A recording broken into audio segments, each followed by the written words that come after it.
Alright. How's everyone doing? Hope you're all doing well. I am doing well, thanks for asking. And I will be playing some Madden NFL '06.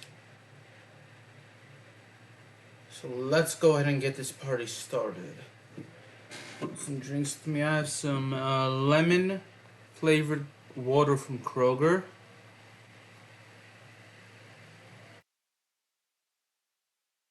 I have some mixed berry flavored water from Kroger. We lose the kickoff there. And I have some mixed berry Powerade Zero as well to drink. Because I tend to get thirsty when I'm talking. It's going to be a divisional away game against the Carolina Panthers. So, should be a good kick.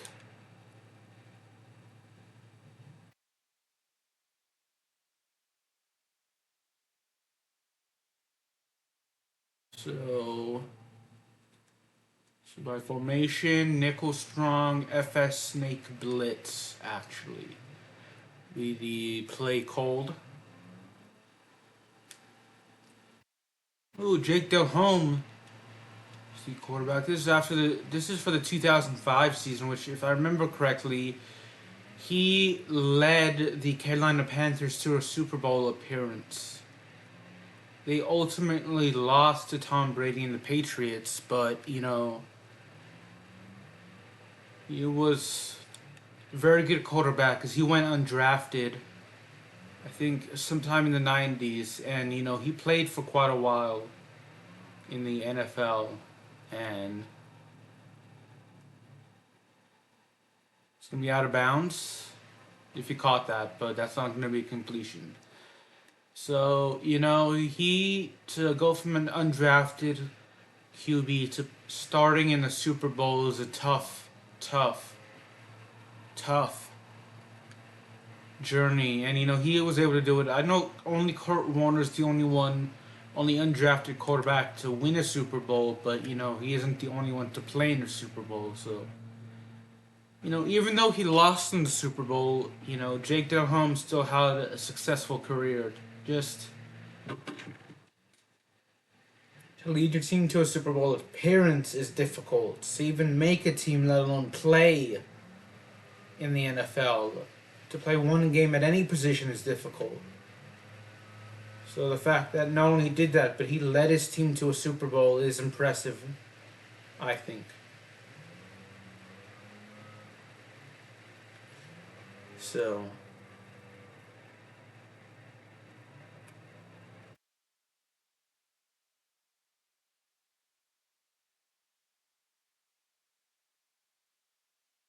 not many people can say that.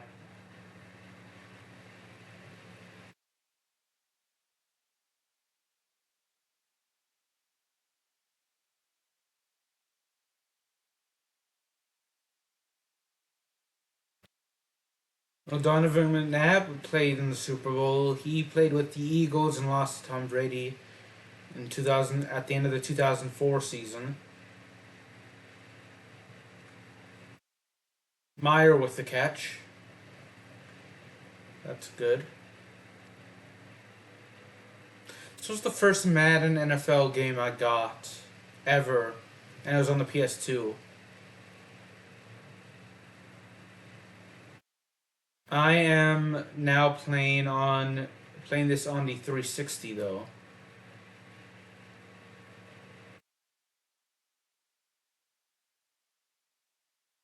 So I sold the PS2 on Madden NFL '06 a long time ago.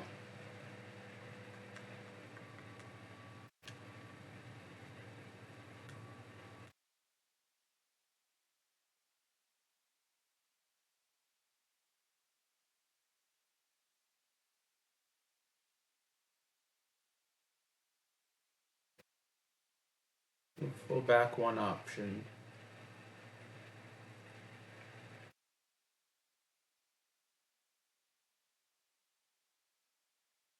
Must admit, the Carolina Panthers do have the coolest looking uniform in the NFL, in my opinion. One of the coolest, if not the coolest.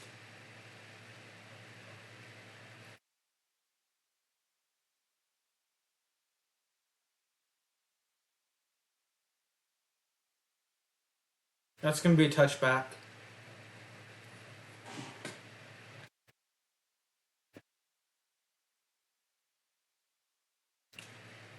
I think anything involving blue usually tends to look cool, especially if it's light blue. Any uniforms, at least.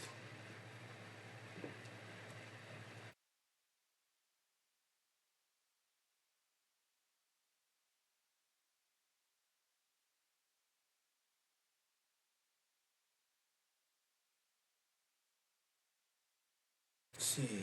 Baltimore's uniform looks pretty cool. I think they're the only team that regularly uses purple, their home jerseys, and Chargers as well. Not so much the Rams or Patriots. I know they, at one point, I think used blue, so.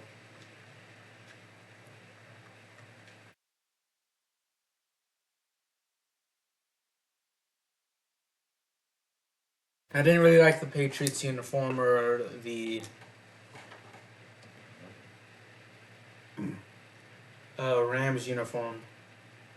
Though their logo actually looked pretty cool when they were in St. Louis.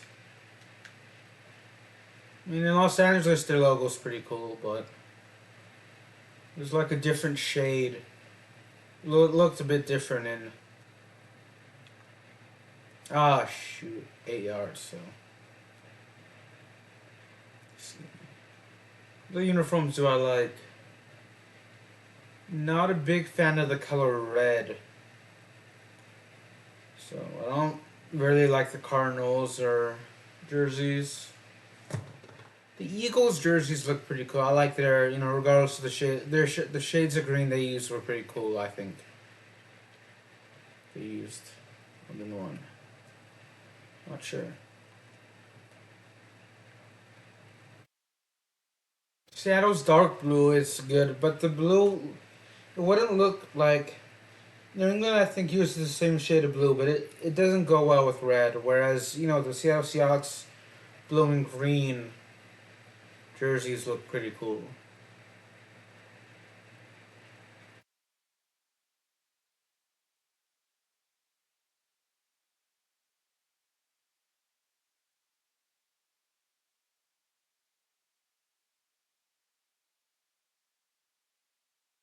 You like the Bengals uniform? I know it's orange and black, so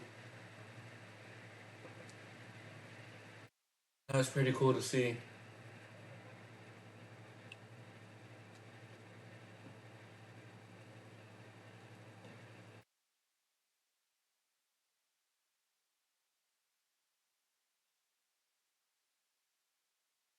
I know the Colts and the Browns uniforms. I go back and forth on hating and liking.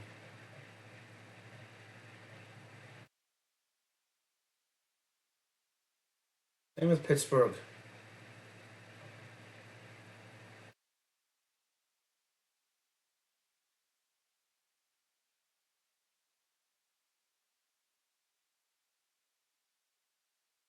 Tell you what, in the NBA, the Hornets, the Charlotte Hornets, have the best uniform. I think I liked it. I don't know why, but it's just the colors and the little lines for their home. I think it's their home.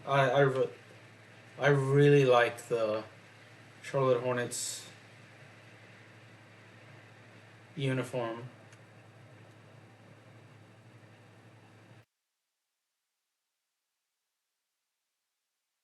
Because of Major League Baseball, Mariners at one point I liked their uniforms.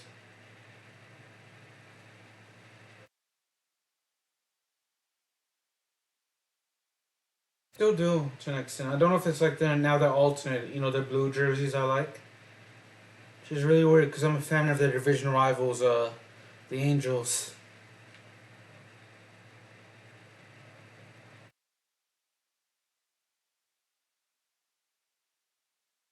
Still hitch corners.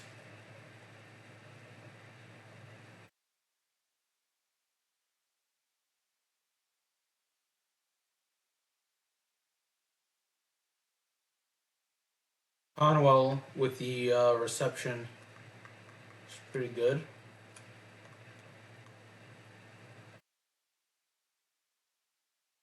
Actually, I like the Kraken uniforms, and I like the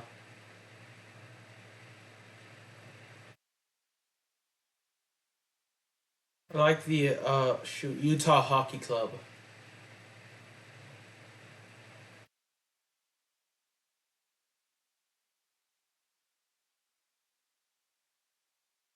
It's 3rd and 8, so let's pass. Actually,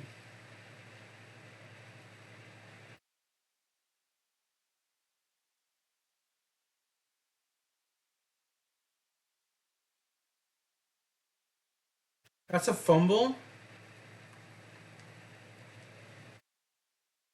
No way, that's a fumble.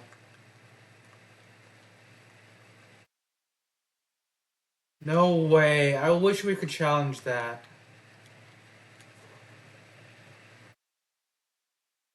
I mean, it's more about the field position because that was 3rd down, which means we would have had to punt it.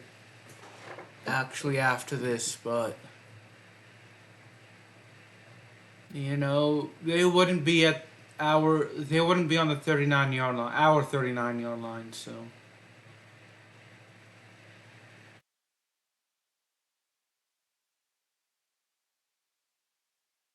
cover 3.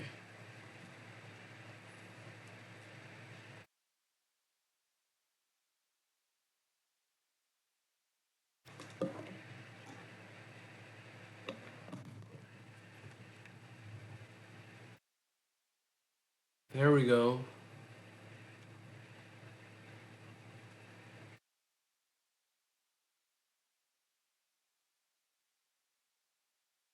So far, so good. So yeah, Madden NFL 06 was the very first Madden I got. Actually, this game, the Madden NFL series, helped teach me American football because I'm an immigrant. Both my parents are immigrants, and the countries they grew up in at the time, American football was not popular. It still isn't popular in the countries they come from.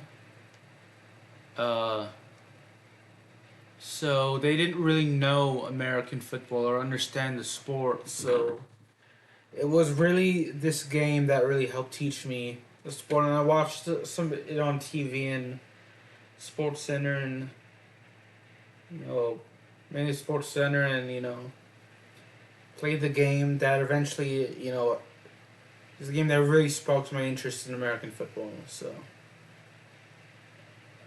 3-yard kick.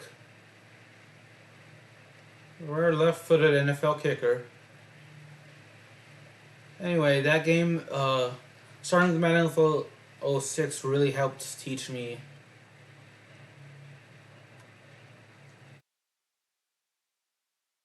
the sport of American football.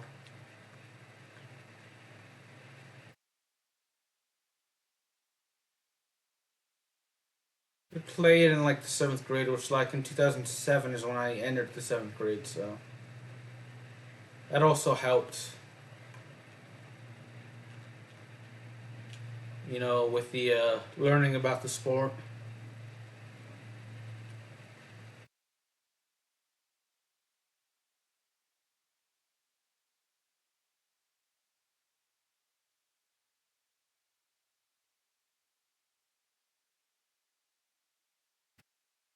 I'm gonna go for it on 4th down though this time. Clear deep.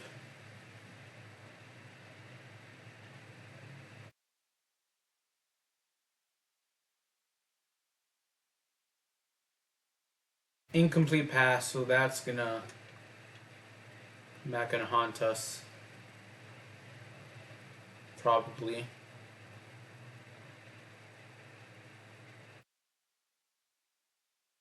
Yeah, as I mentioned, this was the first Madden game I got, so very fun in my opinion.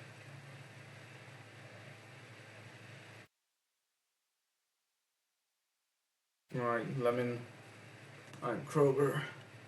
Or Lemon Kroger, I don't know why I said lime. It's no lime in this. Not the biggest fan of lemon flavored drinks, but I do admit that I do like Kroger's lemon flavored water.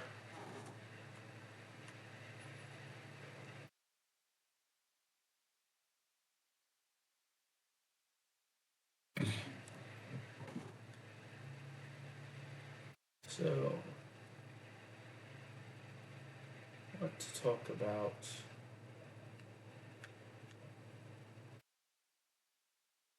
Nearly intercepted, but thankfully the Panthers wide receiver did not catch the ball.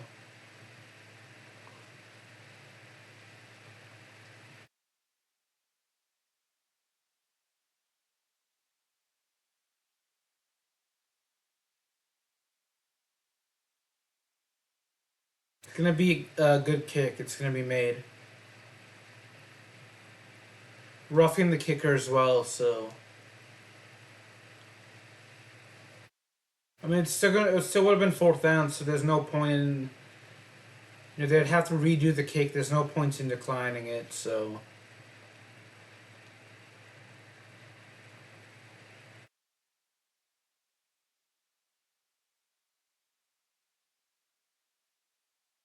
clear outs.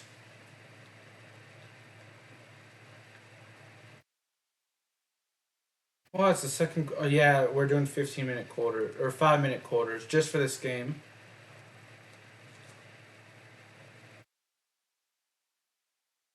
Will probably be my only game of the live stream.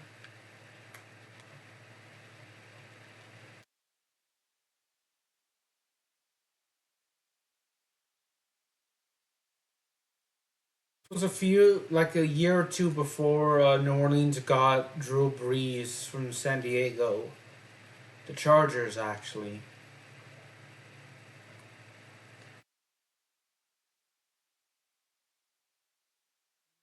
It didn't pan out at first with the Chargers, but he really found a good team in. He really found it in New Orleans. So I guess in San Diego he wasn't really a good fit with the playbook and the coaching staff, I guess.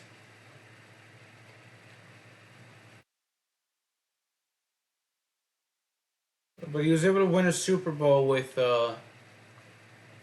New Orleans, and he still to this day has more Super Bowl wins in than San Diego or than actually the Chargers do, regardless of where they're located. Because I know the Chargers are now located in Los Angeles. So it tells me that the issue wasn't with Drew Brees, but rather the coaching staff at the time in San Diego didn't really know how to properly use Drew Brees and how to properly use him to the best of their abilities, to the best of his abilities as well.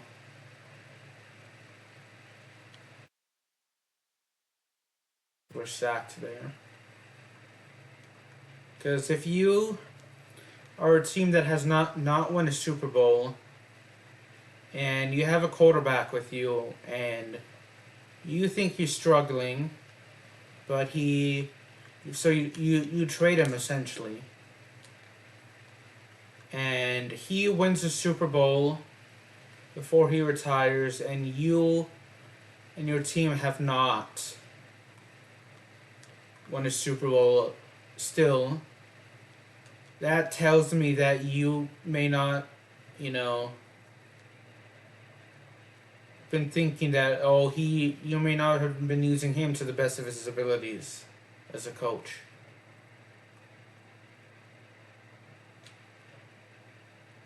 Horn as receiver caught that, so it's gonna be fourth and goal. Let's go ahead and kick the field goal.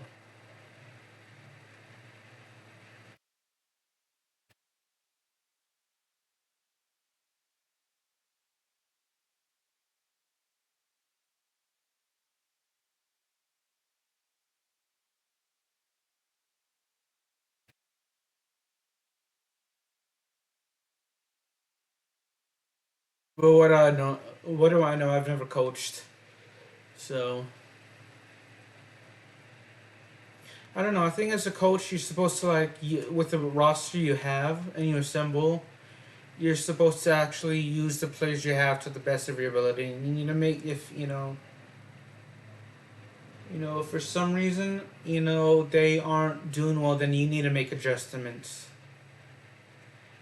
But of course, if the players aren't really trying, well,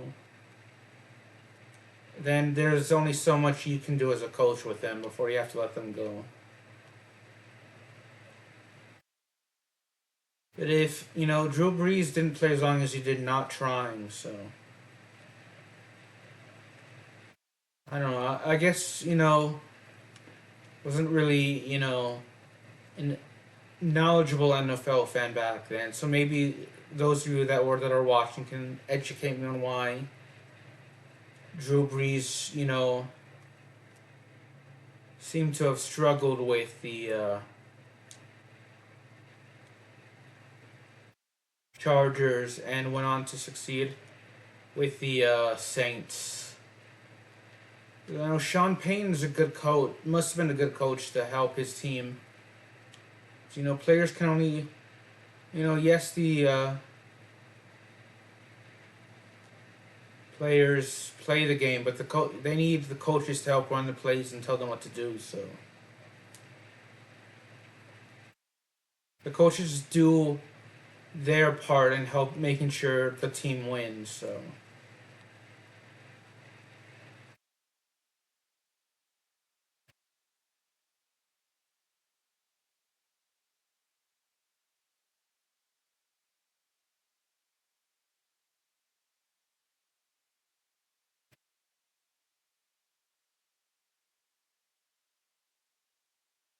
incomplete. I wanted to go for a long ball right off the bat at the beginning of the second half.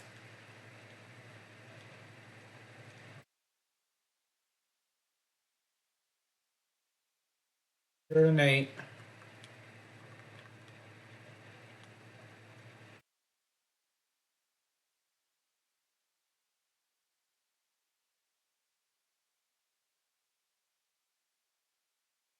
Ah, shoot, we were incomplete there. They didn't really start that drive off strong. Being honest. Again, it will kind of be hard to throw a football in a middle of a thunderstorm or rain. It'll definitely rain, actually, so. Not gonna fault any QB for throwing in bad weather. When I played in the 7th grade, I wore gloves during the winter seasons. And not the winter season, I mean the winter part of the season. And, I couldn't throw properly. I didn't play quarterback, but, when I was, before and after practice, just tossing the football with some friends, that I had on the team. And,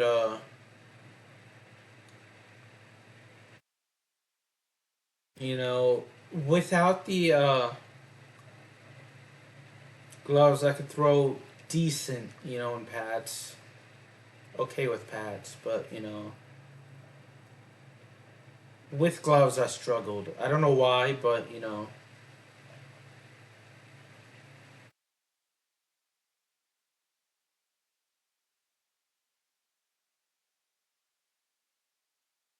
I don't feel like the gloves do something to your grip that make it hard for you to grip and throw. So I remember that year in summer it was really hot, and then I actually originally got the gloves because I was playing offensive line or defensive line, and one of my teammates in practice, kind of injured my hand, so I got some gloves to actually protect my hand. So that's why I started wearing gloves. But the good thing is that when it got to that was during practice during summer, during winter, towards the end of the year, it got really cold. I remember it raining one game and just in the middle of one game. And I was so glad I had gloves because I actually was probably the only one on my team. I remember sharing my gloves throughout the team that year and during that game, actually. But I was glad that I had the gloves to keep my hands warm, to help me block. Because, like, if you're,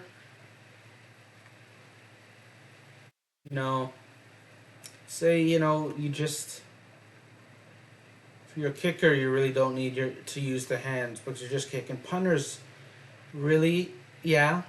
Because, like, it was so cold, like, I could feel my hands going numb. Just remember that, so. Oh, shoot, we were intercepted.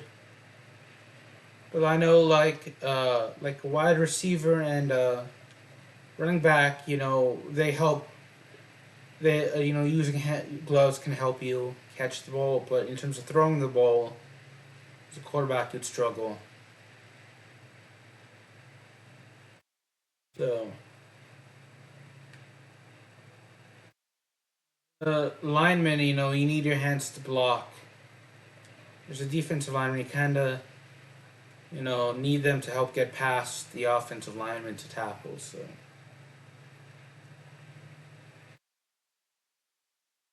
your hands start to get a bit cold and start going numb. That's in the cold.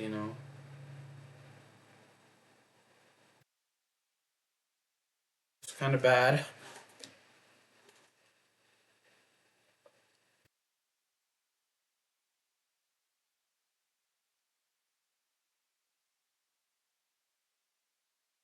So I can't imagine, it was snowing that day. It was really raining, but it wasn't snowing. But so I can't imagine, you know, like I remember in the mid 2000s, early 2000s actually, the New England Patriots with Tom Brady as their quarterback played against the Raiders in snow. A controversial tuck rule game, if I remember. And I don't know how they can play in snow. I don't know how anyone can play in snow. So.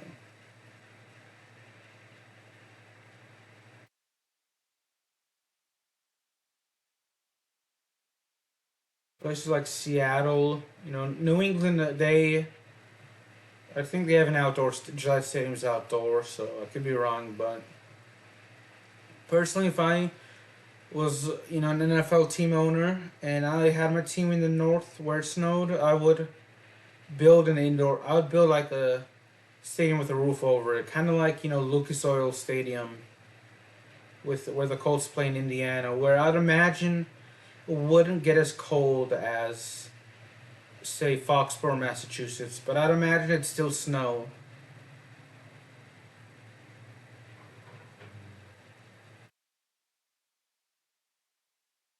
So yeah, I'd imagine it'd still snow in Indiana. Seattle, I'd imagine it's rain a lot, so that'd be a good place. And Foxborough, Massachusetts, East Rutherford, New Jersey, where the Jets and Giants play. That'd be a good idea to build a stadium that has a roof over it. Where I live, it doesn't really snow that much. Maybe it snows like once or twice a year.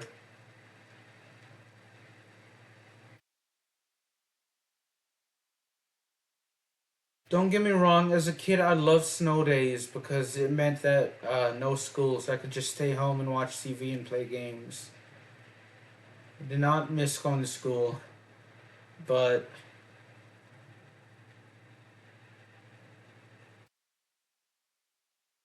at the same time, now as an adult, at least, other than when I worked as a lab specimen processor, you know, if I was in school, it didn't really. I really loved snow days because it meant I didn't really have to go to class. It's like an extra day off, or to study, do homework. Um, More time to do homework or study if I was struggling. But also to watch TV and play games, which I enjoyed. And when I was a lab specimen processor, I actually, I enjoyed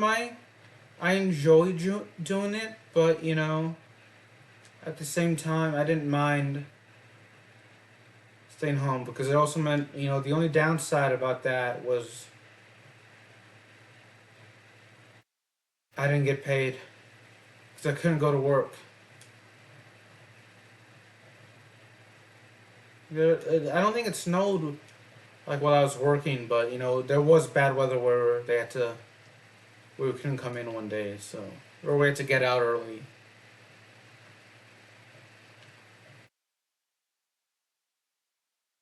I will be starting a job actually on Monday, the 28th. Working at a call center.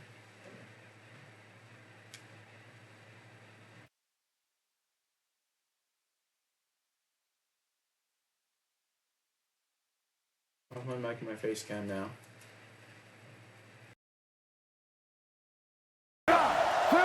Screen down.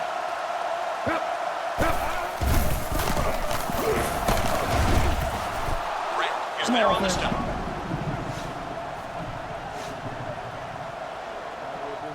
You don't get games any better than this, with only one score separating these teams as we head to the final quarter. With the score, New Orleans 13, Carolina 9. Come on, defense. They come out of their base 4-3. Regular. It'll be Davis. Busting out into the open field. He's finally brought down at the 20.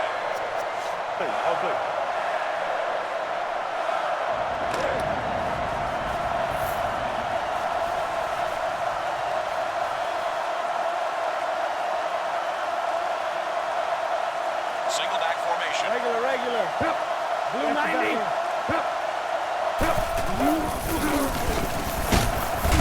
That's good. He'll be stopped at the 23-yard line.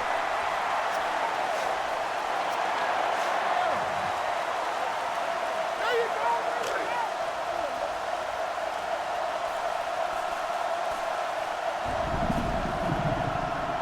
Nickelback is in on this play. Regular.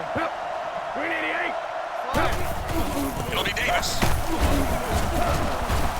Aaron Howard is there on the stop.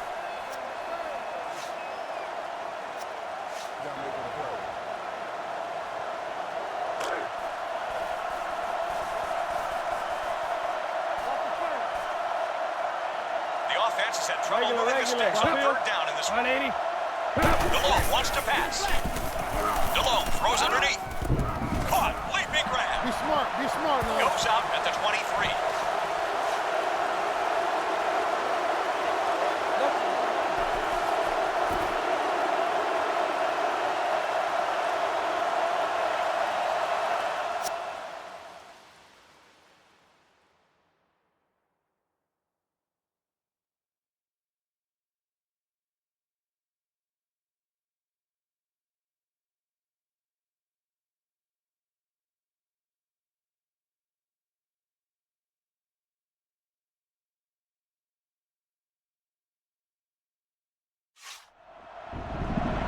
Baker is in for the punt.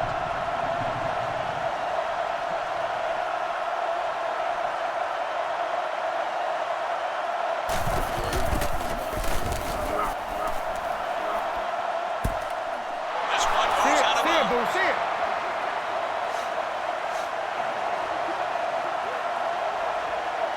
All right, let's get some points. All right. Four-man defensive front this time. Buck takes him down. Let's go, D. Let's go. Come on. One man in the backfield. 388. Listen up. Keep up the work. Hey, Ray. Get on us, man. Stay close now. What's up, buddy? One left. You going through the chute? Yeah. All right.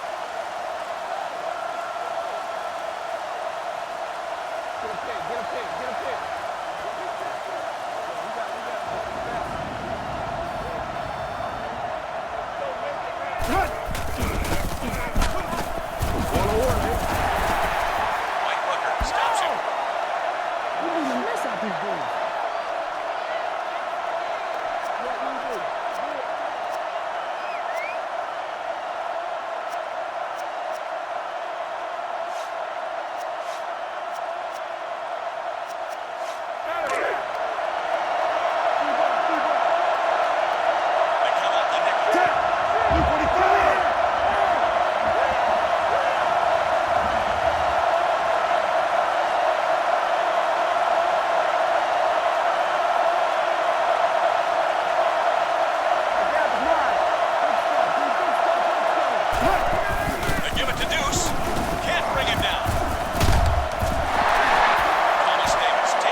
this time. You guys want that? Moorhead comes up to make the play. Defense lines up in a four-man front. They go with the run. Chris Jenkins takes him down. Defense comes out of the 4-3. Jumps up. The Panthers line up in the shotgun. DeLoach wants to pass. Get your hand up. Tips it.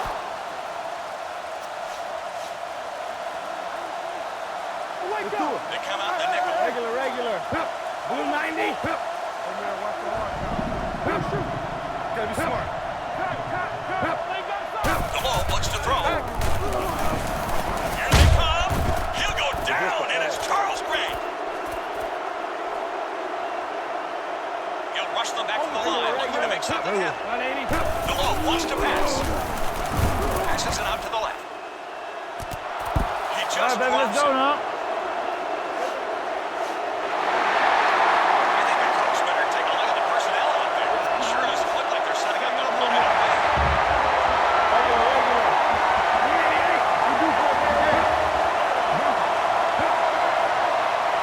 DeLoach looks to throw. Passes left.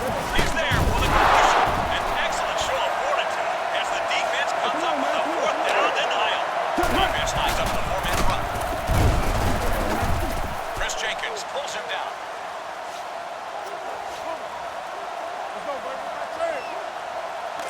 Four-man defensive front this time. Left. D.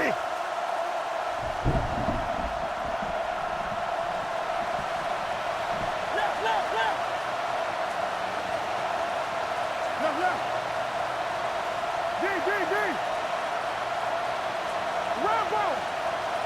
Switch up. Tackles. Real. On 10, right there. Rambo, run. What's that draw? Run.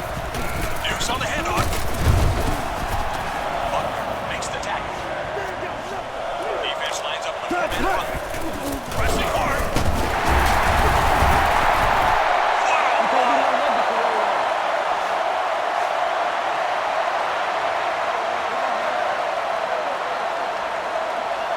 Carter will get set up for the field goal.